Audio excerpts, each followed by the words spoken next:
नमस्ते प्यारे बच्चों, कैसे हो आप सब। चलिए बढ़ते हैं आज की वर्कशीट की तरफ। आज दिन है सोमवार और तारीख है 18 जनवरी 2021। वर्कशीट नंबर है 147।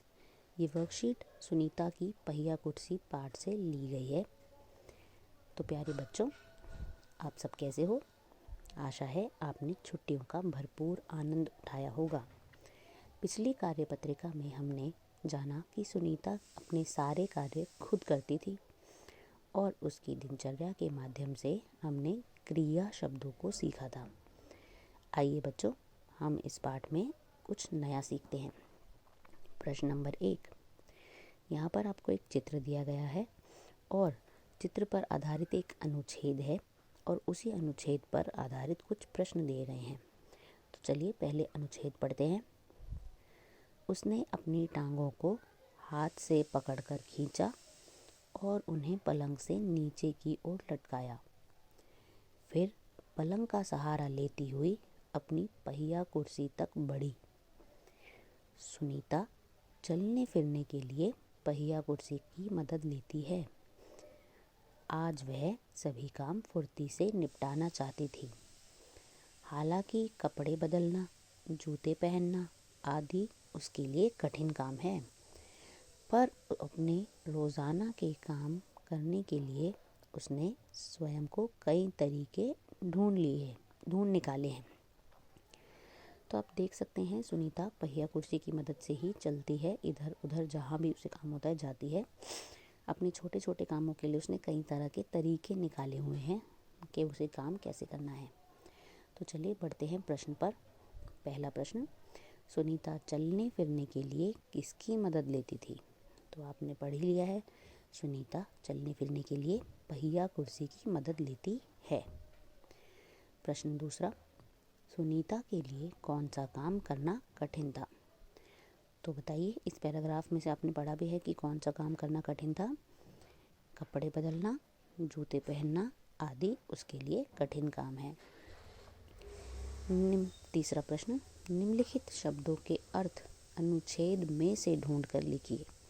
सहायता, उपाय। तो आपको इन शब्दों के अर्थ ढूंढने हैं इस दिए गए अनुच्छेद में, और इसमें ये अनुच्छेद में दे रखे हैं, आप ढूंढ सकते हैं।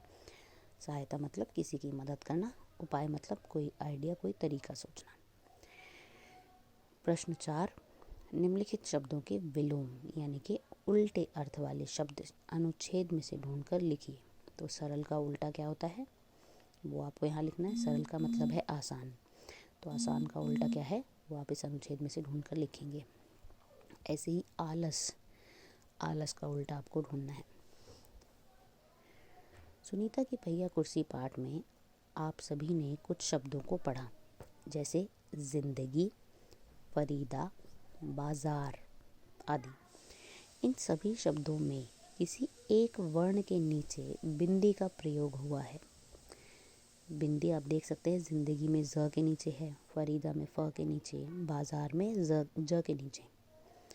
तो कुछ वर्ण जैसे क, ख, ग, ज और फ के नीचे लगी बिंदी नुक्ता कहलाती है। नुक्ता लगाने से इन वर्णों का उच्चारण बदल जाता है। जैसे ज को बोलते हैं ज, ऐसे ख को बोलते हैं ख, क को बोलते हैं क। तो चलिए इसी पर आधारित है आपका दूसरा प्रश्न। बच्चों, क्या आप निम्नलिखित शब्दों में सही वर्ण के नीचे उपयुक्त स्थान पर नुक्ता लगाने का प्रयास करेंगे। तो आपको यहाँ पर 5 शब्द दिए गए हैं। इन शब्दों में आपको नुक्ता लगाना यानी कि बिंदी लगानी है नीचे की तरफ।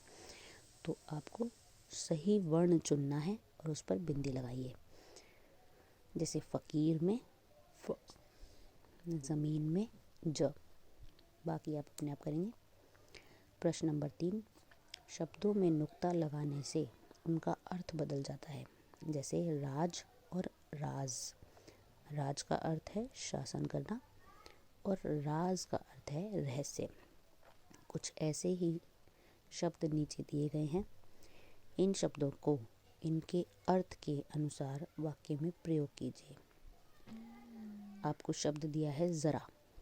तो ज़रा का वाक्य बनाइए और दूसरा है जरा यानी कि बुढ़ापा। तो इन दोनों ही शब्दों का आपको अलग अलग वाक्य बनाना है। इसी तरीके से गज और गज़। इसी के साथ आप अपनी हिंदी की वर्कबुक का पेज नंबर 118 भी इसी के आधार पर करेंगे। यह है आपकी आज की वर्कशीट। हम मिलेंगे कल, तब तक के लिए धन्यवाद।